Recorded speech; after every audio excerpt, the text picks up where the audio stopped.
Talks and ethical investments में आप सभी का स्वागत है। इन्फोसिस लिमिटेड इस कंपनी ने अपने Q4 के रिजल्ट्स को डिक्लेयर किए हैं, जिसको हम डिटेल में एनालाइज करेंगे इस वीडियो में और देखते हैं कि क्या इस रिजल्ट ने मार्केट के एक्सपेक्टेशन को बीट किया है या मिस। हम देख सकते हैं कि ईयर ऑन ईयर बेसिस में इस रिजल्ट में 12% का फॉल दिखाई देता है नेट प्रॉफिट में। तो चलिए शुरू करते हैं। इस कंपनी का बिजनेस शरिया कंप्लायंट है और Q4 के रिजल्ट्स आपके सामने हैं। तो हम देख सकते हैं कि ईयर ऑन ईयर बेसिस में सेल्स में 8% की ग्रोथ है और नेट प्रॉफिट में 12% का फॉल दिखाई देता है। इस कंपनी का मार्केट का एक्सपेक्टेशन का डेटा अवेलेबल है। तो हम देख सकते हैं कि सेल्स की एक्सपेक्टेशन थी 42,126 करोड़ की और नेट प्रॉफिट की एक्सपेक्टेशन थी 6,697 करोड़ की। तो चलिए इसको कंपेयर करते हैं इसके एक्चुअल रिजल्ट से। तो हम देख सकते हैं कि एक्सपेक्टेशन थी सेल्स की ऑफ 42,126 करोड़ के और कंपनी ने डिक्लेयर की है सेल्स ऑफ 40,925 करोड़ की। तो सेल्स में हमको मार्केट की एक्सपेक्टेशन मिस होती दिखाई देती है। और नेट प्रॉफिट की बात करें दोस्तों तो एक्सपेक्टेशन थी 6,697 करोड़ की और कंपनी ने डिक्लेयर किए हैं 7,038 करोड़ के नेट प्रॉफिट। तो नेट प्रॉफिट में मार्केट की एक्सपेक्टेशन बीट होती दिखाई देती है। हम इस कंपनी से रिलेटेड एक लेटेस्ट न्यूज़ को देखें दोस्तों, तो हम देख सकते हैं कि जब कंपनी ने अपने Q4 के रिजल्ट्स को डिक्लेयर किए हैं उसके बाद जो इन्फोसिस का EDR है उसमें 4% का फॉल देखा गया। हम इस कंपनी के स्टॉक्स का वॉल्यूम का डेटा देखें दोस्तों, तो हम देख सकते हैं कि लास्ट 30 डेज़ का डेटा देखा जाए तो उसमें 63.45% जो है वो डिलीवरी में बाइंग की जा रही है।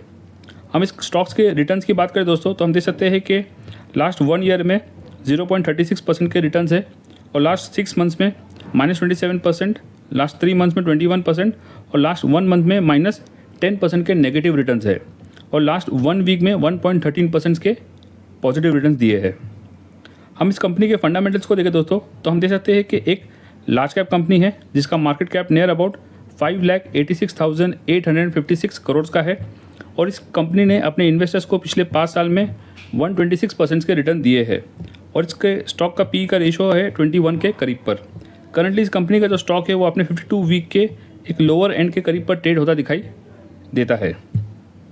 हम ईयर ऑन ईयर बेसिस पे इस कंपनी के सेल्स एंड प्रॉफिट को कंपेयर करके देखें दोस्तों, तो हम देख सकते हैं कि 2022 में इस कंपनी के सेल्स थे 1,21,641 करोड़ के, जो बढ़कर हो चुके हैं 1,62,990 करोड़ के इन 2025।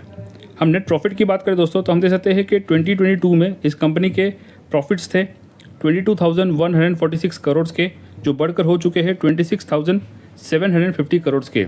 तो हम देख सकते हैं कि ईयर ऑन ईयर बेसिस में both in sales and profit में स्लो एंड स्टेडी ग्रोथ दिखाई देती है। हम कंपाउंडेड सेल्स ग्रोथ की बात करें दोस्तों, तो हम देख सकते हैं कि लास्ट 3 ईयर्स में 10% और लास्ट 5 ईयर्स और 10 ईयर्स में 12% की सेल्स ग्रोथ है। और कंपाउंडेड प्रॉफिट ग्रोथ की बात करें दोस्तों, तो लास्ट 3 ईयर्स में 7%, 5 ईयर्स में 10% और लास्ट 10 ईयर्स में 8% की ग्रोथ है। हम इसके कंपनी के शेयर होल्डिंग पैटर्न का डेटा देखें दोस्तों, तो हम देख सकते हैं कि लास्ट 4 ईयर्स में प्रमोटर्स की होल्डिंग इसमें इंक्रीज हुई है और करंटली इनकी होल्डिंग है 14.43% की।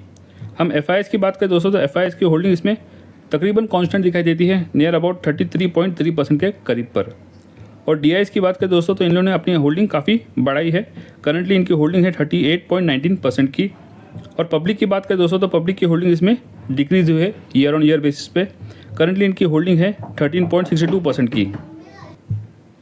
और हम टेक्निकल इंडिकेटर्स की बात करें दोस्तों, तो हम देख सकते हैं कि करंटली इस कंपनी का जो स्टॉक है वो लोअर बोलिंजर बैंड के लोअर पार्ट में ट्रेड होता दिखाई देता है। इसका मतलब है कि इसके कंपनी के जो स्टॉक में सेलिंग प्रेशर है। ये सारे जो इंडिकेटर है वो वीकली चार्ट पे बेसिस पे है और करंटली इस कंपनी का जो स्टॉक है वो अपने 52 वीक हाई से लगभग 30% के डिस्काउंट पर ट्रेड करता हुआ दिखाई देता है। और RSI इंडिकेटर की बात करें दोस्तों, तो ये करंटली है 28, जो हम कह सकते हैं कि ओवरसोल्ड जोन में है।